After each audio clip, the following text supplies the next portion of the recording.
함께 고백한 말씀으로 주 안에 굳게 선자라는 제목으로 하나님께서 우리에게 풍성히 부어주실 은혜를 확인하는 시간이 되기를 간절히 소원합니다. 오늘 제목은 사실 앞에 몇 단어가 더 붙어 있어요. 근데 너무나 길기 때문에 주 안에 굳게 선자라고 정했는데, 원래는 환난 속에서 주 안에 굳게 선 자입니다. 환난과 핍박과 고난과 어려움과 문제 속에서 주 안에 굳게 선 자.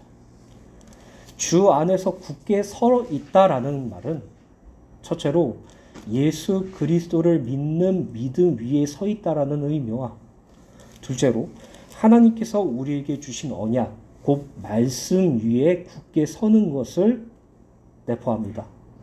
결국 구원받은 성도에게 닥쳐오는 모든 환난의 결과는 우리에게 실패와 낙심과 절망으로 끝나는 것이 아니라 그 환난 속에서 예수 그리스도를 믿는 믿음으로 그 문제 속에서 하나님의 언약을 굳게 붙잡고 신앙이 굳게 서 있는 삶을 말하고 있어요.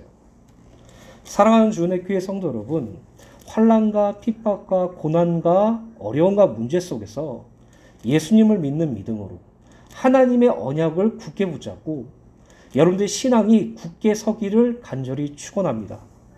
지난주에 살펴봤던 데살로니가전서 2장 17절부터 20절의 말씀은 바울이 데살로니가를 다시 방문하려 시도하였지만 사탄의 방해로 무산되었다는 사실과 더불어 데살로니가 성도들에 대한 바울 자신의 깊은 긍지와 애정에 대해서 기록되어 있죠.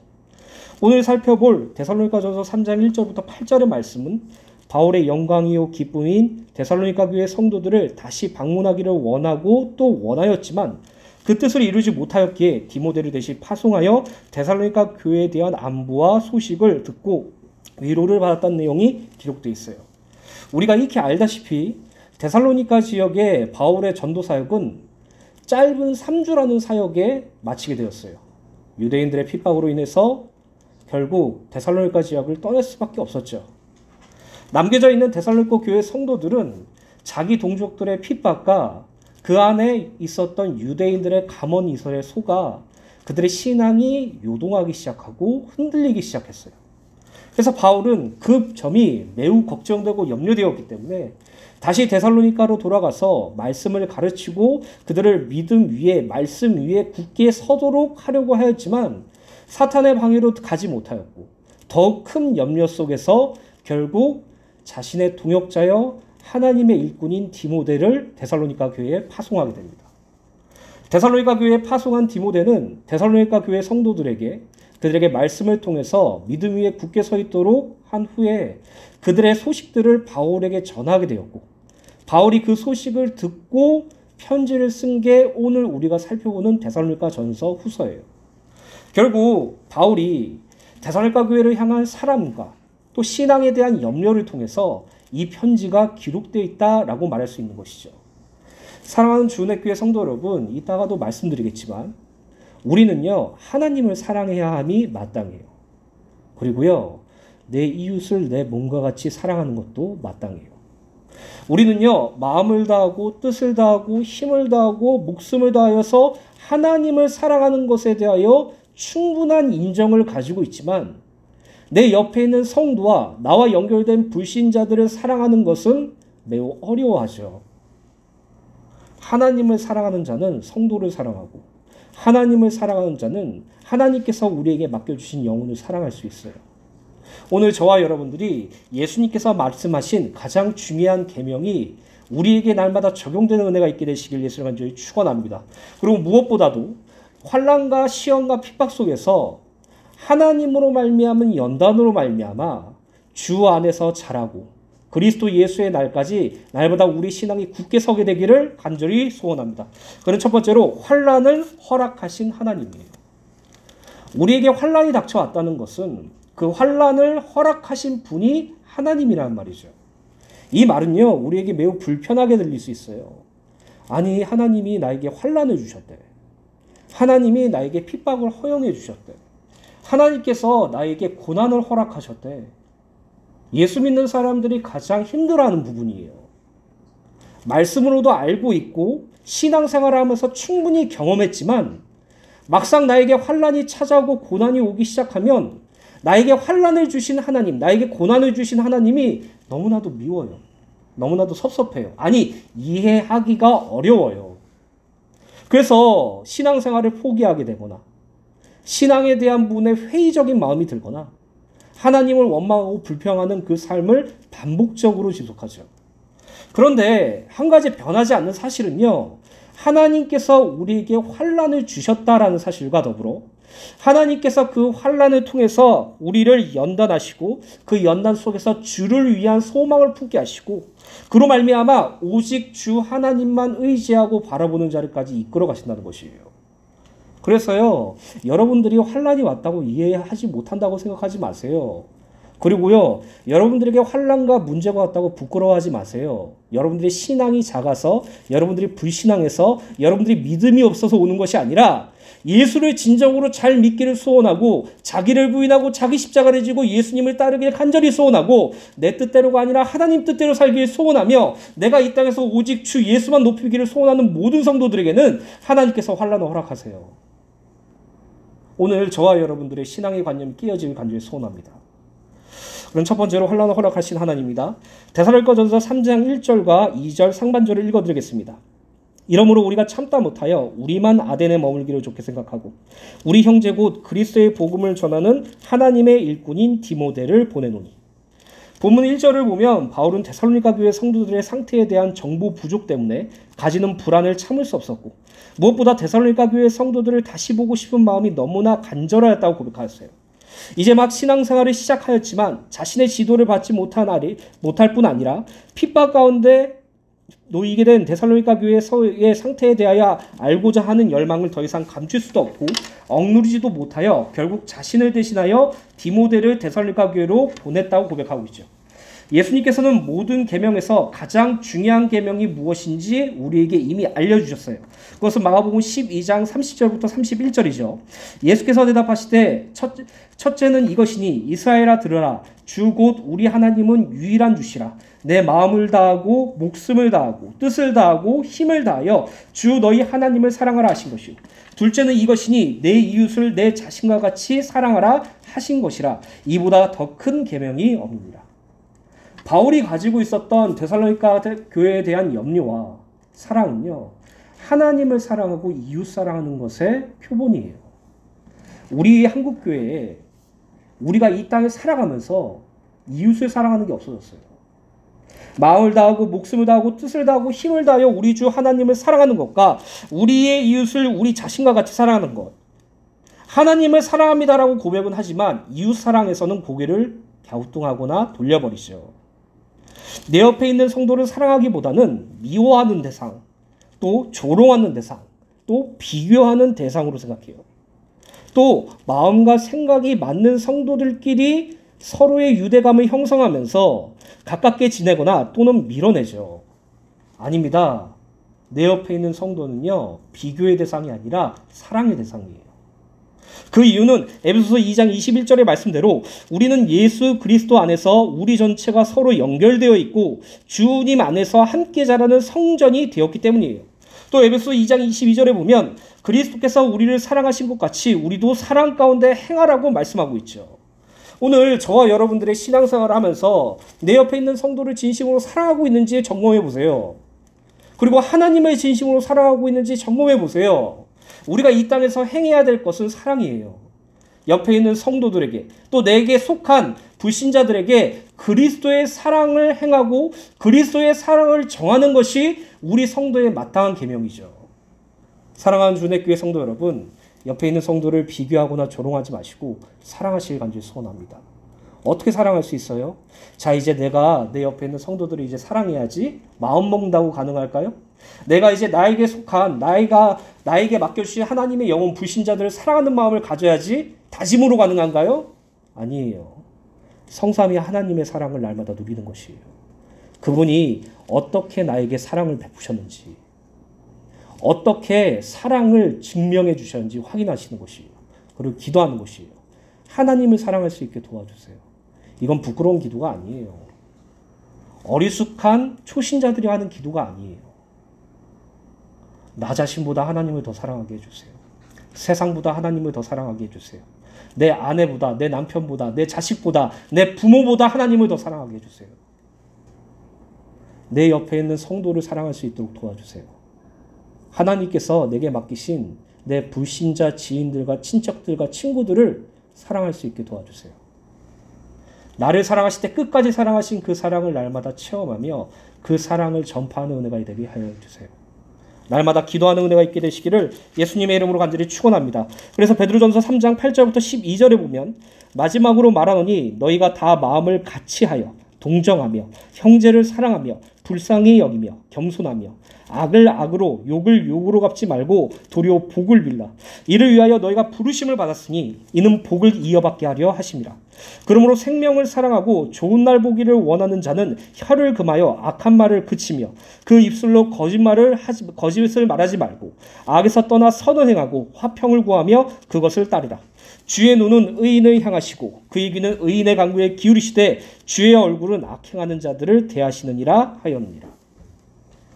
제가 이 교회에 다니게 되면서 주차 부분 때문에 1층하고 좀 갈등이 좀 있어요. 여기서 일하시는 분이 이제 저한테 계속 불편한 기색과 화를 낸 기색으로 저한테 대하시더라고요. 최대한 주차에 서로의 예민한 부분 없이 하려고 노력을 했는데도 불구하고 항상 위협적으로 저를 대하세요. 그럼 제 마음에 수가지 생각들이 떠올리죠.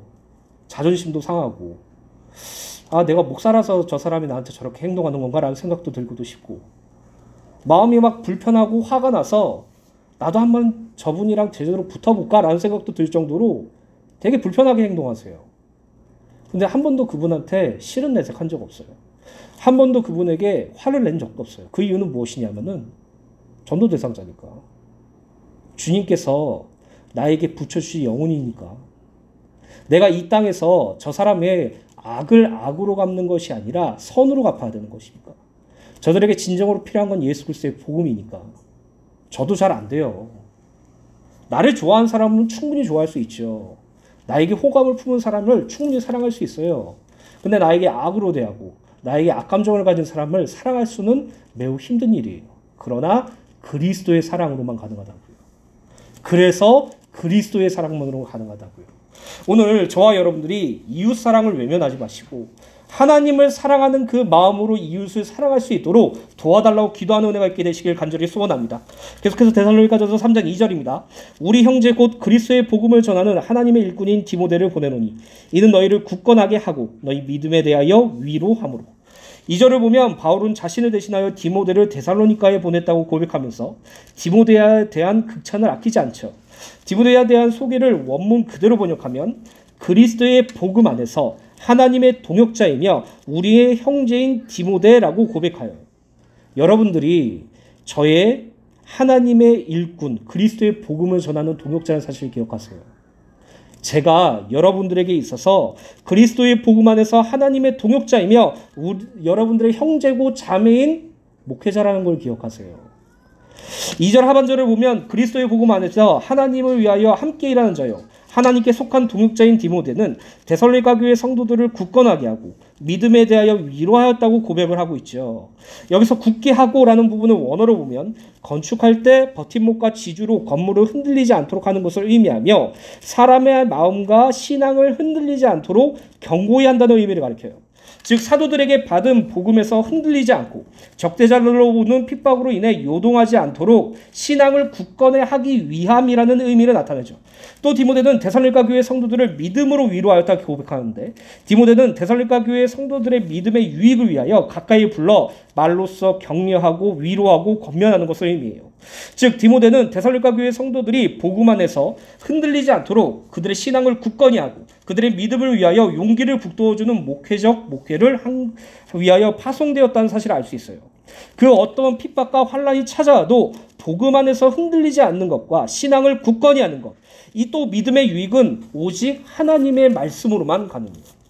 그래서 여러분들이 이 땅에 살면서 환란 중에 있을 때 가장 먼저 우선시해야 될 것이 무엇이냐면 하나님의 말씀을 붙잡는 것이에요.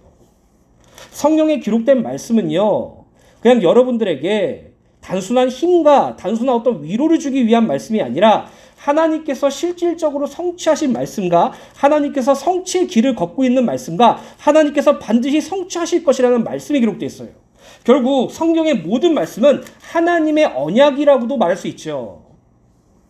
제가 우리 자녀들에게 어떤 약속을 하게 되면 우리 아이들은 그 약속을 기다려요.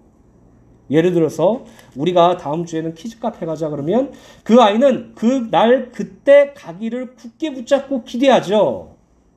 하나님께서 우리에게 말씀하신 것은요, 반드시 성취될 것을 전제로 해서 말씀하시는 것이에요.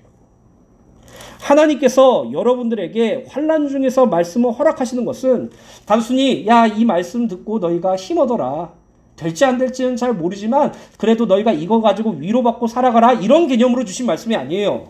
반드시 이루시겠다는 말씀이에요. 그렇다면 하나님께서 우리에게 주신 언약, 성화의 길을 걸어가고 예수 그리스도의 재림, 영화의 길을 소원하는 성도들에게 이 땅에 신앙생활을 하시면서 하는 우리들에게 하나님께서 주신 언약, 그 말씀이 무엇입니까? 데살로니가전서 5장 23절 24절이죠. 평강의 하나님이 친히 너희를 온전히 거룩하게 하시고 또 너희의 온 영과 혼과 몸이 우리 주 예수 그리스도께서 강림하실 때 흠없게 보존되기를 원하노라. 너희를 부르시는 이는 미쁘시니 그가 또한 이루시리라. 이게 우리가 환난 중에 붙잡아야 될 말씀이에요. 우리가 때로는 환난 때문에 흔들릴 수 있고 요동할 수 있고 신앙의 회의감을 품을 수 있지만 하나님께서는 당신께서 말씀으로 분명히 약속하셨어요. 평강의 대신 하나님께서 친히 우리를 온전히 거룩하게 하시고 우리의 영혼과 몸이 흠없이 보존되도록 역사하시겠다고요. 우리를 부르신 이는 신실하신 분이기 때문에, 단 한 번도 거짓이 없고 변개치 않으신 분이기 때문에 당신이 말씀하신 건 반드시 이루시는 미쁘신 신실한 분이시기 때문에 그분이 이루실 것이라는 것이에요. 이것이 우리가 붙잡아야 될 말씀이에요. 그래서 우리는 이 땅에 살면서 환난 때문에 어렵고 여러 가지 고난 때문에 힘들고 괴로운 삶 속에서도 견실하며 흔들리지 않고 항상 주의 일에 힘쓰는 자가 될 수밖에 없는 것이죠. 그 이유는 우리의 수고가 주 안에서 헛되지 않기 때문이에요. 우리는 된다 안 된다와 된다 되지 않는다에 대해서 성공과 실패의 유무를 가리죠. 하나님의 언약과 하나님의 일은 그러지 않아요. 하나님이 하시고 하나님께서 완성하실 것이에요. 우리는 눈에 보여지는 현상에 성공과 실패를 가늠하죠. 하나님께서는 창세전부터 마지막까지 알파와 오메가 되신 그리스도 예수님과 성령 하나님께서 날마다 우리의 삶을 인도해 가시고 조율해 가시고 그리스도의 날까지 완성해 주셔서 하나님의 일에는 실패가 없어요. 하나님의 일에는 오직 당신의 이루심밖에 없다는 걸 기억하시기 간절히 소원합니다. 계속해서 데살로니가전서 3장 3절부터 4절입니다. 아무도 이 여러 환난 중에 흔들리지 않게 하려 함이라. 우리가 이것을 위하여 세움을 받은 줄을 너희가 친히 알리라. 우리가 너희와 함께 있을 때 장차 받을 환난을 너희에게 미리 말하였는데 과연 그렇게 된 것을 너희가 아느니라. 3절을 보면 바울은 디모데를 파송한 목적 중 가장 중요한 이유에 대하여 설명하고 있는데 그것은 바로 데살로니가 교회 성도들에게 직면한 여러 환난들 때문이에요. 여기서 환난이란 데살로니가 교회 성도들이 자기동적으로 받는 많은 핍박을 가리키는데 그들은 여러 핍박과 환난 때문에 잠시 마음이 동요되었고 또 그 기회를 틈타 복음을 대적하는 유대인들이 아첨하는 말과 알랑거리는 태도로 그들을 꿰어서 복음을 버리고 유대교를 받아들이도록 유혹하였어요. 이에 바울은 3절에 우리가 이것을 위하여 세움을 받은 줄 너희가 친히 알리라 라고 말하는데 이것은 모든 그리스도인들은 환난을 받도록 정해진 존재이므로 데살로니가 교회 성도들 역시 환난을 당하는 것이라고 말하고 있는 것이에요. 쉽게 말씀드리면 이거예요. 아니 하나님이 왜 이러세요 나에게? 하나님께서 왜 나에게 이런 일들을 주세요? 하나님께서 왜 나에게 이런 어려움을 주시고 환난을 주세요? 왜 나에게 고난을 주세요?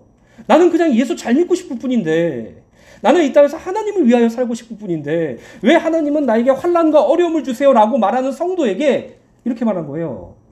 하나님께서 환난을 주신 거예요. 하나님께서 허락하신 것이에요. 그게 맞아요. 지금 여러분들이 환난에 당하고 있는 게 그게 맞는 신앙이요 라고 말하고 있는 거예요. 불편한 말씀이죠. 근데요, 말씀을 통해서 확인하면 가장 큰 은혜예요. 4절에 보면 바울은 데살로니가 교회 성도들과 함께 있을 때 장차받을 환란에 대하여 예고하고 그 예고가 그대로 이루어졌다고 말하고 있죠. 그리고 이와 같이 정하신 분은 역사의 주관자이신 하나님이세요. 데살로니가 교회 성도들이 환란을 받은 것, 그것이 정상이고 데살로니가 교회에 환란을 허락하신 것, 그들이 믿는 하나님이라고요. 우리가 환란을 받는 것 맞는 것이고요. 우리에게 환란을 허락하신 분은 하나님이시라는 것이죠. 어떻게 보면 정말 불편한 말씀처럼 보일 수 있어요. 하나님이 환란을 받도록 주관하셨다니. 그러나 진정한 그리스도인들에게 반드시 환란이 찾아와요. 그리고 하나님께서는 환란 속에서도 요동하지 않는 신앙을 세워주세요.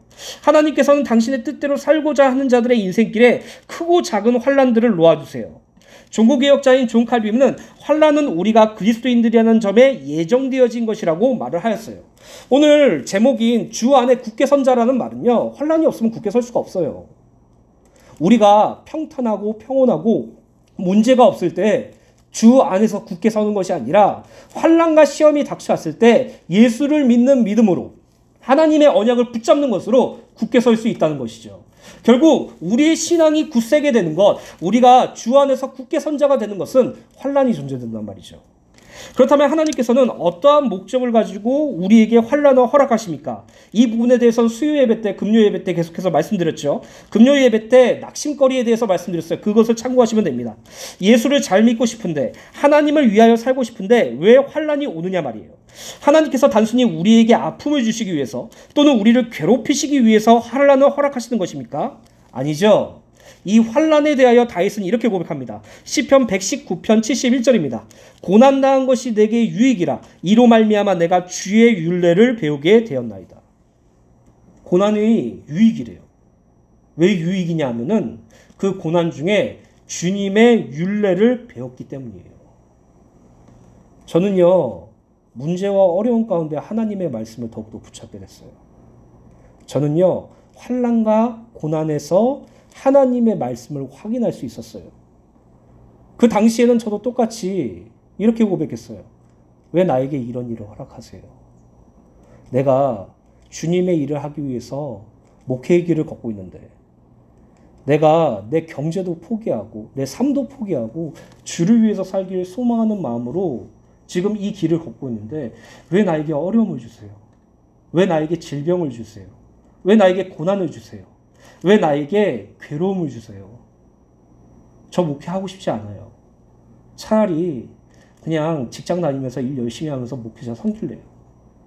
근데요, 그 고난 속에서 하나님의 말씀을 읽을 수밖에 없는 자리까지 하나님께서 이끌어 주셨고요. 그 말씀을 확인하는 자리까지 주셨고요. 그 말씀에 아멘하는 자리까지 허락하셨어요. 그게 고난 중에 유익인 것이에요. 환난은 우리에게 하나님의 말씀 위에 바로 세우는 유익을 가져다 줘요. 하나님께서는 고난과 환난을 통해 우리에게 당신의 뜻을 알게 하시고 그것에 순종하는 자리까지 이끌어내시는 것이에요. 그러므로 성도는 누구든지 환난을 이상히 여기거나 의아하게 생각해서는 안 돼요. 비록 어느 누구도 환난을 좋아할 수는 없지만 그렇다고 해서 어느 누구도 환난을 부정하거나 회피해서는 안 되는 것이에요. 그렇기 때문에 우리 교회만큼은 만약에 옆에 있는 성도가 어려움을 당하고 있고 환난을 당하고 있으면 에이그 저거 예수를 제대로 못 믿어서, 에이그 저거 믿음이 없어서 그래, 이런 말도 안 되는 말을 하지 말라고요. 하나님께서 허락하신 것인데 왜 그걸로 그 사람을 재단하고 평가합니까? 지금 우리 교회에 어려움을 가지고 있는 성도들이 있죠. 그 성도들은 믿음이 없고 불신앙을 해서가 아니라 하나님께서 허락하셨기 때문에 그 자리에 있는 것이에요. 그리고 그 자리에서 하나님의 말씀을 굳게 붙잡고 주 안에 서가는 자리로 주님께서 붙잡고 가시는 것이죠. 그래서 로마서의 말씀을 보면 종에 안고 있는 것이 넘어짐이나 섬이 누구에게 있다고요? 하나님께 있다고 기록되어 있어요. 왜 우리가 비판합니까? 왜 우리가 그 사람을 평가합니까? 기도해 줘야죠. 사랑해야죠. 아까도 말씀드렸지만 이웃사랑은요, 목회자들만 가지고 있어야 될 그런 마음가짐이 아니에요. 구원받은 모든 성도가 동일하게 가져야 될 정상적인 신앙이라고요. 내 옆에 있는 성도가 환난을 당해요? 그럼 말로 하나님의 말씀으로 위로하고 격려하고 사랑해주고 도와주고 무엇보다 끊임없이 기도해주는 게 그리스도로 연결된 성도와 성도의 관계예요. 오늘 저와 여러분들이 이 땅에 살면서 환난이 닥쳐왔을 때 더욱더 주님을 굳게 붙잡는 은혜가 있게 되시길 간절히 소원합니다. 옆에 있는 내 성도가 환난을 당했을 때 그를 위해서 더욱 깊게 기도하는 은혜가 있게 되시길 간절히 소원합니다. 하나님, 우리 누구누구 성도가 너무 힘듭니다. 너무 괴롭습니다. 예수를 믿는 믿음을 주시고 하나님의 말씀을 붙잡아 주 안에서 굳게 서 있을 수 있도록 도와주시옵소서. 이것이 우리의 도구가 되길 간절히 소원합니다. 환난은 하나님의 계획의 일부이며 성도라면 누구나 통과해야 하는 과정이 바로 하나님께서 우리에게 허락하신 환난이에요. 만약 이러한 환난을 벗어나고자 한다면 신앙을 포기하고 대마처럼 세상을 사랑하면 될 것이에요. 그래서 우리가 예수를 믿는 것은요, 불신자들이 이해할 수가 없어요. 여러분들이 단순히 이 땅에서 행복하게 살고 싶고, 여러분들이 단순히 이 땅에서 문제와 어려움 없이, 환난 같은 거 없이 그냥 나 하나만 행복하게 살았으면 좋겠다라고 생각한다면 교회 포기하세요. 신앙 포기하세요. 그러면 여러분들에게 환난은 닥치지 않을 거예요. 근데요, 하나님께서 여러분들을 절대 포기하지 못하게 하세요.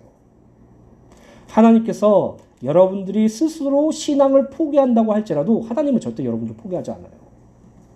제가 교육자 시절 때 신앙을 포기한 적이 있었어요. 나의 안 되어지는 부분들 때문에, 이율배반적인 마음 때문에, 교회 안과 세상 밖에 있는 내 모습이 너무나도 다른 부분에 이질감을 느껴서, 그리고 교회 안보다 세상을 살아가는 내 모습에 너무나도 절망하여서 4달, 5달 정도 교회를 다니지 않았어요. 처음에 예배를 받았을 땐 불안하더라고요. 2주째도 불안해요. 3주째 돼서부터는 행복했어요. 토요일날 마음껏 놀 수 있어. 일요일날 마음껏 쉴 수 있어. 예배 빠져도 별일 없네? 이런 마음이 점점 오기 시작하는 거예요. 그게 1달, 2달, 3달, 4달 불신자처럼 산 게 너무나도 즐겁고 행복하더라고요. 육신적으로는. 평안하고. 근데 하나님은 그 자리까지, 그 자리에 절대로 내버려 두지 않으세요. 어떠한 사건을 계기로 이천으로 내려오게 되었고, 이천 주은혜 교회를 참석하게 되었죠. 그 안에서 정말 예수를 잘 믿기를 소원하며 기도했는데 저에게 온 것은 환난밖에 없었어요. 제 인생 1년 365일 중에 360일은 힘들고 5일은 기뻤던 것 같아요. 오늘 저와 여러분들이 이 땅에서 신앙생활을 하면서 우리가 무엇을 원하고 신앙생활하고 있는지 확인해 보세요. 단순히 그냥 내가 행복해지기만 하면 돼. 그냥 내가 이 땅에서 세상의 육신의 것으로 기쁘고 평안한 삶만 살면 돼. 아니면 정말 주를 위해서 살길 소원하십니까? 아니면 주님만 높이는 삶을 살길 소원하십니까? 오늘 저와 여러분들에게 확인하는 은혜가 되시기를 간절히 소원합니다. 십자가의 고난이 없는 기독교란 결코 있을 수가 없어요. 마틴 루터는 이런 말을 했어요. 환난이 없는 그리스도인은 비그리스도인이 아니라 적그리스도인이라고 말하기까지 했어요. 환난이란 하나님께서 우리에게 영광의 모습을 얻은 자로 자라게 하시기 위한 하나님의 계획의 일부예요. 이것을 통해 주께서는 우리를 징계하기도 하시고 또 우리에게 말씀하시기도 하시며 우리를 가르치기도 하시는 것이에요. 따라서 어느 누구도 환난을 부정하거나 회피하면 안 돼요. 오직 우리를 굳건하게 하시고 온전하게 하실 하나님을 바라보고 의지하면서 우리와 함께 하시는 그리스도와 함께 환난을 통과해야 돼요. 그래서 이사야서 보시면 이런 말씀이 있잖아요. 네가 물 가운데 지나가도 내가 너와 함께 할 거다. 내가 불 가운데 지날 때요 내가 너와 함께 할 거다. 그래서 물이 너를 침몰치 못하고 불이 너를 사그라지지 못하게 할 것이다. 아니 그냥 물을 피하게 해주시면 되잖아요. 불을 피하게 해주시면 되잖아요. 아니에요. 하나님께서 환난을 통해서 더욱더 한 가지 확실한 사실을 보여주세요. 내가 너와 함께 한다. 내가 너를 구원하였다. 내가 너를 반드시 구원의 완성에 이끌어낼 것이다. 그래서 로마서서 5장 3절 4절에 보면 다만 이뿐 아니라 우리가 환난 중에도 즐거워하나니 환난은 인내를, 인내는 연단을, 연단은 소망을 이루는 줄 알미로다. 환난이 왔을 때 말씀을 붙잡으세요. 하나님께서 분명히 여러분들에게 말씀을 주셔요. 그리고 그 말씀이 여러분들에게 생명이 되고 여러분들의 영혼을 솟게 하실 것이에요. 그 말씀 위에 굳게 서는 은혜가 있게 되시길 예수님의 이름으로 간절히 축원합니다. 그래서 신명기 8장 2절 3절 말씀을 기억하세요. 내 하나님 여호와께서 이 40년 동안에 내게 광야의 길을 걷게 하신 것을 기억하라. 이는 너를 낮추시며 너를 시험하사 내 마음이 어떠한지 그 명령을 지키는지 지키지 않는지 알려 하심이라. 너를 낮추시며 너를 줄이게 하시며 또 너를 알지 못하며 내 조상들도 알지 못하던 만나를 내게 먹이신 것은 사람이 떡으로만 사는 것이 아니요 여호와의 입에서 나오는 모든 말씀으로 사는 줄을 내가 알게 하려 하심이라. 이스라엘 백성들이 출애굽하고 바로 가나안 땅 갔었으면 참 좋았었겠죠. 하지만 그들에게는 40년 동안이라는 광야 생활이 있었어요. 그 광야 생활 속에서 하나님께서는 만나 하나님의 말씀으로 그들을 먹이시고 하나님의 말씀으로 그들을 가르치시고 하나님의 말씀으로 살 수밖에 없는 존재로 만드셨어요. 오늘 우리가 환난이 닥쳐올 때, 고난이 닥쳐올 때 하나님께서는 우리에게 말씀을 주시고 말씀을 먹이시고 그 말씀을 성취하셔서 하나님의 말씀으로 사는 존재로 만들어 가시는 것이에요. 오늘 그 은혜를 날마다 누리게 되시길 예수님의 이름으로 간절히 축원합니다. 두 번째로 주 안에서 굳게 선 자입니다. 데살로니가전서 3장 5절 말씀 읽어드리겠습니다. 이러므로 나도 참다 못하여 너의 믿음을 알기 위하여 그를 보내오노니 이는 혹 시험하는 자가 너희를 시험하여 우리의 수고를 헛되게 할까 함이니. 바울은 데살로니가 교회가 여러 환난을 겪어 위기에 처하였다는 소식을 듣고 자신의 동역자인 디모데를 파송하여 그들의 믿음에 견고히 설 수 있도록 간절히 바랐죠. 5절에 보면 시험하는 자가 너희를 시험하여 라고 기록되어 있는데 여기서 시험하는 자란 사탄을 가리키고 시험이라는 것은 믿음에서 떠나 죄에 빠지도록 유혹한다는 의미예요. 사탄은 데살로니가 동족들을 통하여 데살로니가 교회 성도들을 핍박하였고 데살로니가 지역에 있는 유대인들을 이용하여 강교하는 아첨하는 말로써 핍박을 받게 만드는 그리스도의 신앙에서 떠나라고 부추겼어요. 바울은 만약 데살로니가 교회 성도들이 자기 동족에 대한 핍박과 유대인들의 강교한 말에 속아 신앙을 포기한다면 자신들이 전한 복음에 모두 헛된 수고가 될 거라는 마음에 초조함을 느꼈고 무엇보다 핍박과 환난 중에 있는 그들의 믿음이 어떤지 너무나도 알고 싶어서 디모데를 데살로니가로 파송하였다고 말하고 있죠. 우리의 신앙이 환난 가운데서 어떻게 유지되고 있는지 그 여부를 확인할 수 있는 유일한 방법은요, 믿음이에요. 믿음. 바울은 데살로니가 교회 성도들의 믿음이 어떠한지 알기를 원했다고 5절에 말하고 있죠. 믿음은 우리의 모든 것이며 우리의 현재 상태의 모든 것을 대변해줘요.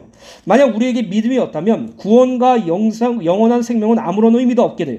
믿음이 없다면 하나님의 자녀라는 신분을 가질 수 없고 믿음이 없다면 어떤 환난과 유혹도 이겨낼 수 없으며 그것의 노예가 될 뿐이에요.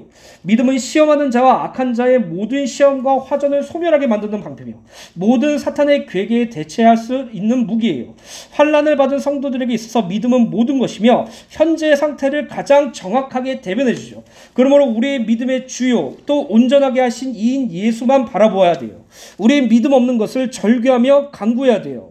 예수님께서 요한복음 16장 33절에 이렇게 말씀하시죠. 세상에선 너희가 환난을 당하나 담대하라 내가 세상을 이기었노라.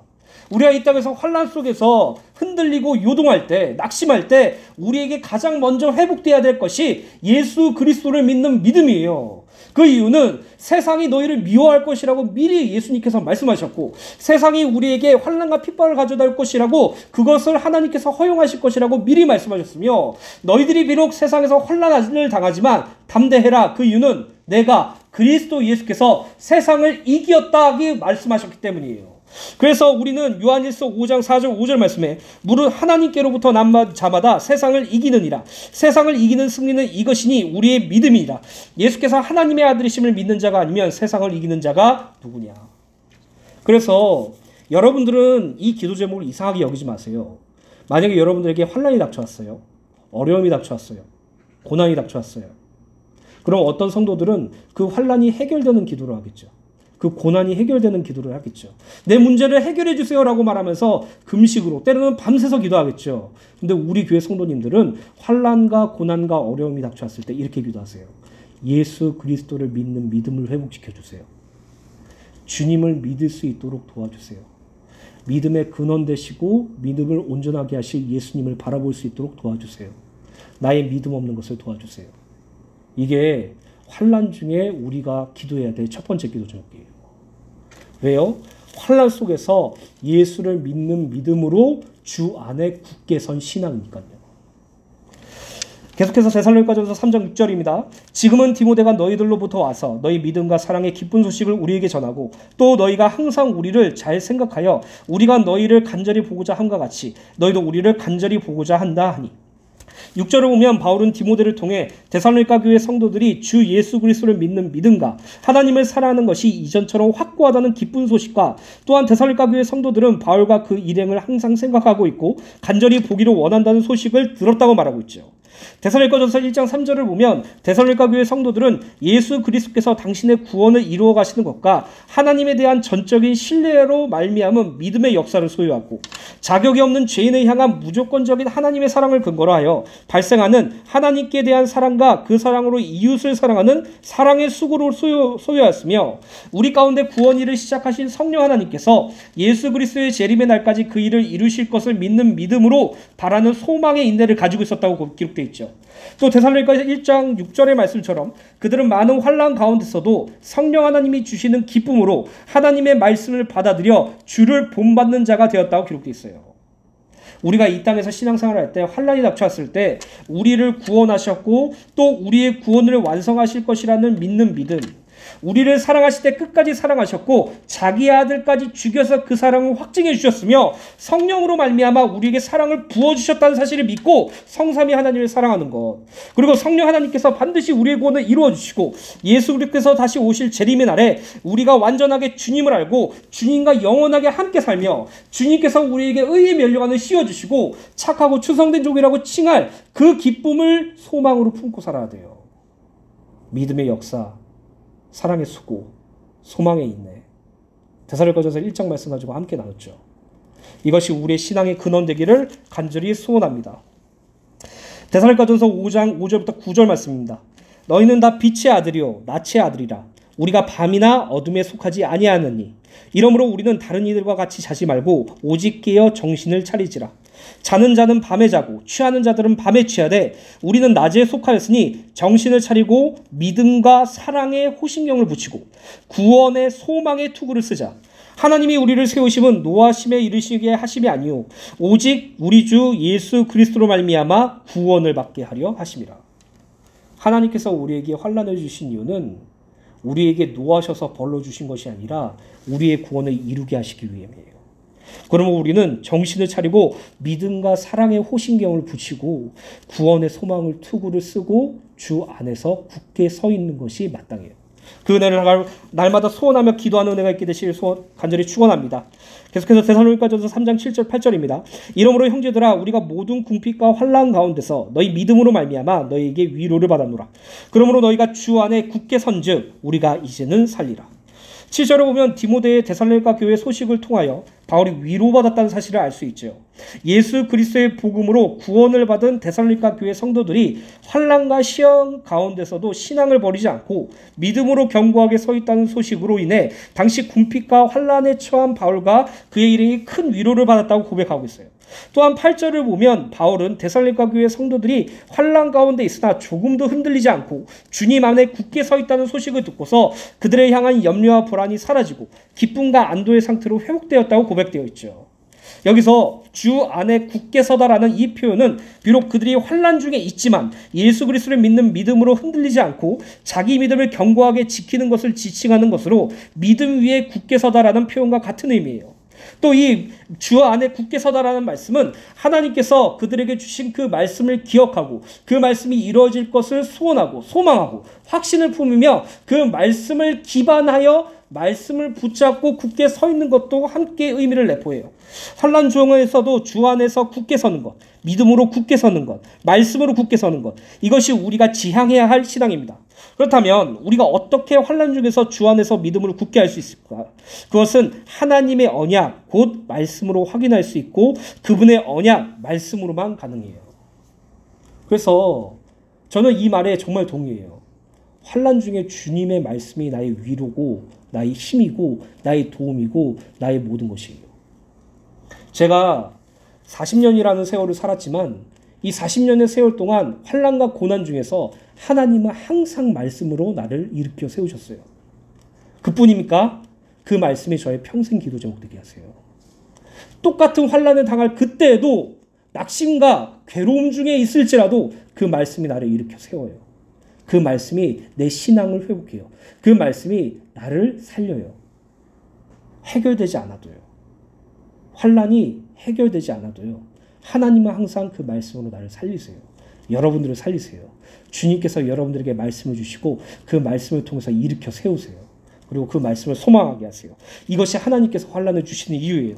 베드로전서 5장 10절 말씀, 모든 은혜의 하나님 곧 그리스도 안에서 너희를 부르사 자기의 영원한 영광에 들어가게 하신 이가 잠깐 고난을 당한 너희를 친히 온전하게 하시며 굳건하게 하시며 강하게 하시며 털을 견고하게 하시리라. 저는 이 말씀에 100% 아멘해요. 어떤 문제가 닥쳐와도, 어떤 환난이 닥쳐와도, 어떠한 시련과 어떠한 어려움이 닥쳐와도 은혜의 하나님께서 그리스도 안에서 나를 부르셨고 자기의 영원한 영광에 들어가신 그 하나님께서 지금 내가 겪고 있는 고난과 환난 중에 있지만 하나님께서 나를 친히 온전하게 만들어 주실 것이고 나를 굳건하게 하실 것이며 나를 강하게 하시고 나를 털 견고하게 만드실 것이라는 그 언약이 저에게 아멘으로 다가와요. 사랑하는 주님의 교회 성도 여러분, 환난과 고난 중에 주님의 말씀이 여러분들의 위로가 되길 소망합니다. 주님의 말씀이 여러분들이 굳게 붙잡는 하나님의 언약 되기를 간절히 축원합니다. 이사야서 40장 28절부터 31절입니다. 너는 알지 못하였느냐 듣지 못하였느냐 영원하신 하나님 여호와 땅끝까지 창조하신 이는 피곤하지 않으시며 곤비하지 않으시며 명철이 한이 없으시며 피곤한 자에게는 능력을 주시며 무능한 자에게는 힘을 더하시나니 소년이라도 피곤하며 곤비하여 장정이라도 넘어지고 쓰러지되 오직 여호와를 앙마하는 자는 새 힘을 얻으리니 독수리가 날개 치며 올라감 같을 것이요 다른 박질하여도 곤비치 아니하겠고 걸어가도 피곤치 아니하리로다. 하나님의 말씀이 저에게 언약이 되지 않았을 때 환난과 고난이 찾아오면 하나님을 원망하고 불평했어요. 근데 하나님의 말씀이 저에게 언약이 되었을 때 그분께서 나를 친히 온전하게 하시고 굳건하게 하시고 강하게 하시고 내 털을 견고하게 하실 것이라는 나를 말씀으로 일으켜 세우신 그것을 체험했을 때 고난과 환난이 올 때 원망과 불평보단 하나님을 바라고 의지하는 게 더 빨라게 됐어요. 여기서 앙망이란 간절한 마음으로 하나님을 우러러보는 것, 하나님을 사모하고 인내하며 도움을 구하는 것, 구원을 기다리는 것, 즉 하나님께 시선을 고정시키고 온 마음으로 하나님을 사모하는 것을 의미해요. 환난 중에 여호와 하나님께 시선을 고정시키고 그분의 도움과 구원을 소망하며 주님을 바라보길 간절히 축원합니다. 여호와 하나님을 앙망하는 자는 새 힘을 얻어 환난 중에 주 안에서 믿음으로 굳게 설 수 있어요. 사랑하는 주님의 교회 성도 여러분, 환난은 우리에게 예정된 것이에요. 우리가 겪고 있는 지금의 어려움보다 더 큰 문제가 올 수 있어요. 그 안에서 그러한 상황 속에서 예수님을 믿는 믿음과 하나님의 말씀이 여러분들에게 언약으로 붙잡혀서 주 안에서 굳게 선 신앙이 회복되기를 예수님의 이름으로 간절히 축원합니다. 결론입니다. 베드로전서 4장 12절부터 16절 말씀 절대로 잊지 마시고 이 말씀을 언약으로 붙잡으세요. 사랑하는 자들아 너희를 연단하려고 오는 불시험을 이상한 일 당하는 것 같이 이상히 여기지 말고 오히려 너희가 그리스도의 고난에 참여하는 것으로 즐거워하라. 이는 그의 영광을 나타내실 때에 너희로 즐거워하고 기뻐하게 하려 함이라. 너희가 그리스도의 이름으로 치욕을 당하면 복 있는 자로다. 영광의 영 곧 하나님의 영이 너희 위에 계심이라. 너희 중에 누구든지 살인이나 도둑질이나 악행이나 남의 일을 간섭하는 자로 고난을 받지 말려니와 만일 그리스도인으로 고난을 받으면 부끄러워하지 말고 도리어 그 이름으로 하나님께 영광을 돌리라. 하나님께 영광 돌리세요.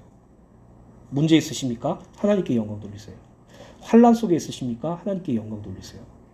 주님이 여러분들에게 씌워줄 그 의의 면류관을 기쁨으로 소망하세요.